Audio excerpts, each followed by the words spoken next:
வருமானு தெரியல, சும்மா ட்ரை பண்ணி பாக்குறேன். ஜடியில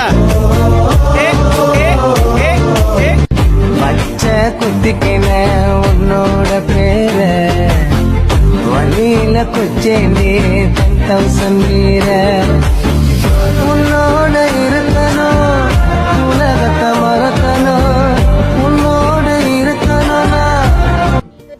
ரொம்ப வேலை செய்றீங்களா, வெயில்ல கருத்து போயிட்டீங்க மாமா. உங்களுக்கு வேண்டிங்க பாருங்க, இந்த டாக்டர் கோஃபோட சன் பிளாக் உங்களுக்கு எடுத்துட்டு வந்திருக்க மாமா. இனிமே இதை போட்டுட்டு தான் நீங்க வேலை செய்யணும், ஓகேவா மாமா?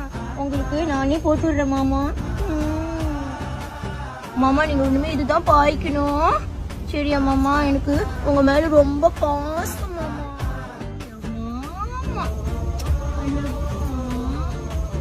உங்களுக்கு வேணும்னா நீங்க என்னோட 7 பேக்கை தட்டி வாங்கிக்க.